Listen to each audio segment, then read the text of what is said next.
Good morning. As you can see, we start the week with cakes.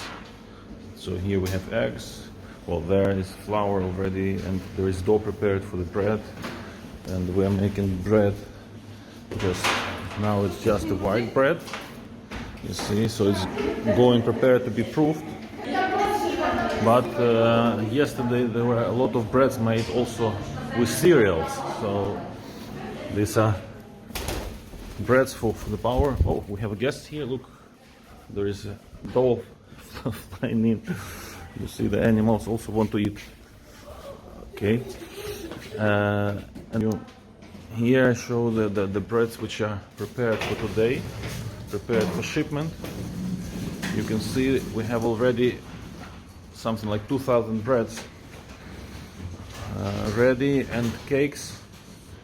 We distribute cakes especially to the children's hospital. We distribute bread to families that have children with disabilities, or adults, or older people who stay on their own. And now we'll deliver it. So here the first shipment is ready to go. It's Monday. It is day 19 of the war, and you can see that the group of volunteers is more and more consistent of ladies which live nearby. We are very blessed by our volunteers, which already only in 2 weeks got so much skills that they can work already without supervision.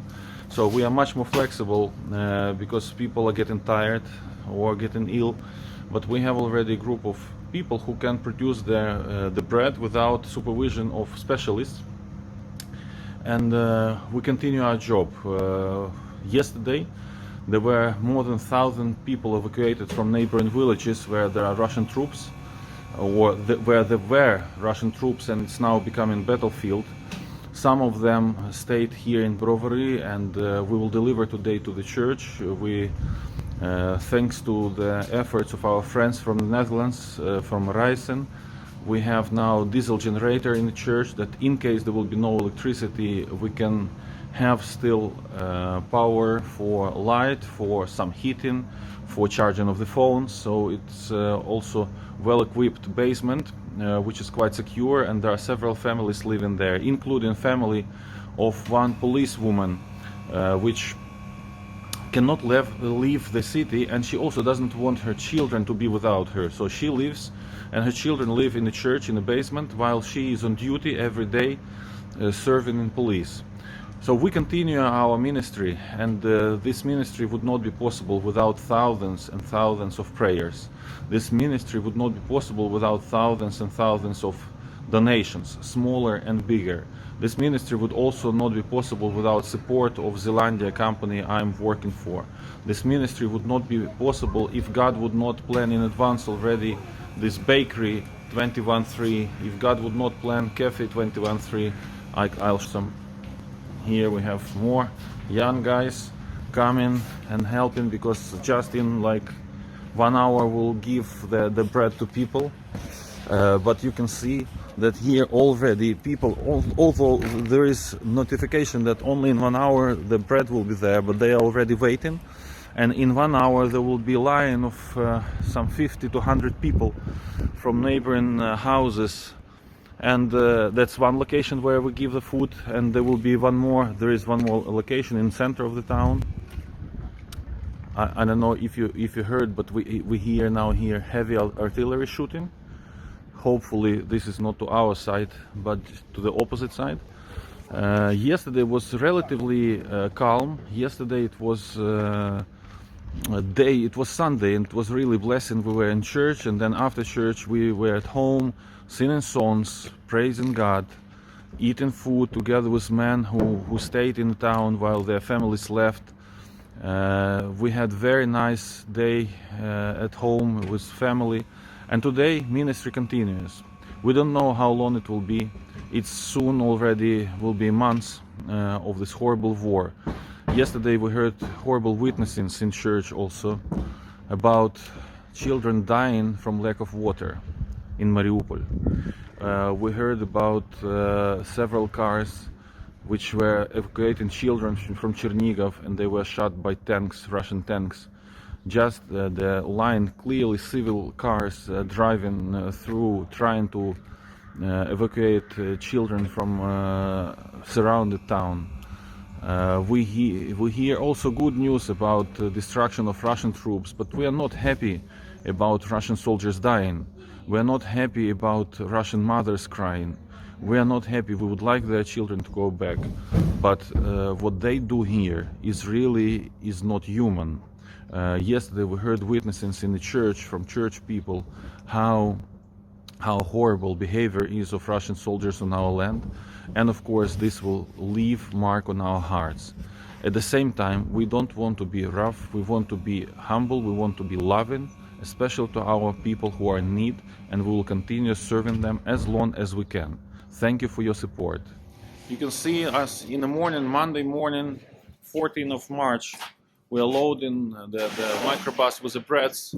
These are breads with cereals. I don't know if you can see that, but there are seeds inside. Very fresh bread to be delivered today to people here in the town. We deliver it to Children's Hospital. We deliver it to people in need. We deliver it to families that are caring for disabled people. Here are breads that will be. These are breads that we plan today to give to Chernihiv, that is more north from here, city surrounded, and we heard that there is a green corridor, so we hope that the breads can arrive to people who need it. You can see our beautiful volunteers, which can already produce bread without supervision of specialists. In 2 weeks we got 2 groups of volunteers who are able to make bread already without supervision of specialists. These are basic recipes which we are producing and serving daily to people. It is a special day today. It's Monday. We heard heavy artillery again in the morning. While now again. Yeah, and yesterday it was a relatively silent day. It was Sunday. We were in service in church. We were praying to God, praising God. We were then at home with several men whose families fled from here, but they stay on duty. And we made our plans how to distribute the humanitarian aid which we received. We are trying now to equip all the neighboring villages, the churches of neighboring villages which have basements.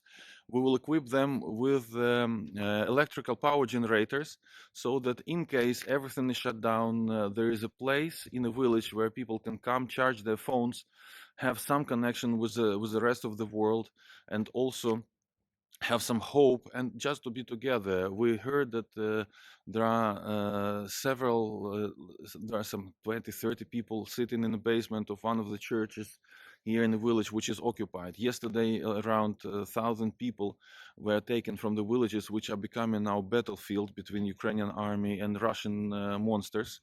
And we try to serve them also today. We will bring them food, we'll bring them soups, we'll bring them fresh bread, and also we'll bring them humanitarian aid which arrived by trucks, especially the aid which came from the Netherlands.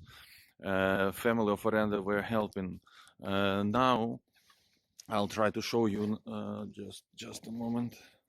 We now in 1 hour we plan to give the bread to people, but already now people are waiting, although the bread will come only in 1 hour. Just you can see people waiting already. You can see people, and in 1 hour there will be from 50 to 100 people staying. So well, I don't want to abuse people, but they're waiting already for bread, and I came half an hour ago. They already were staying, so they're staying like 2 hours in advance to be sure that they're getting the bread. And then we will serve them with the bread here for free.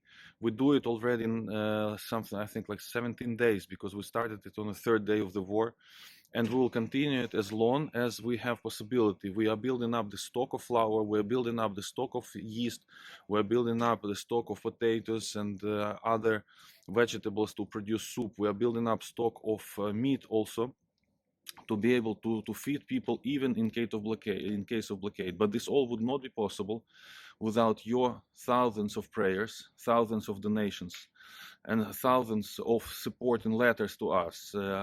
I'm trying to read them all. I'm not able to read all the comments on Facebook and Instagram, but I'm trying to read all the personal messages, and sometimes I'm trying to reply. So sorry if I'm not on time, but thank you very much that you're thinking about us, that you are supporting us, that you are praying for us. We really need your prayers these days. We need wisdom, we need physical protection, we need people around us. We are calling now to young people to come back, also to the town, to be able to serve and to help and to support our hands. Thank you very much, and I see you later.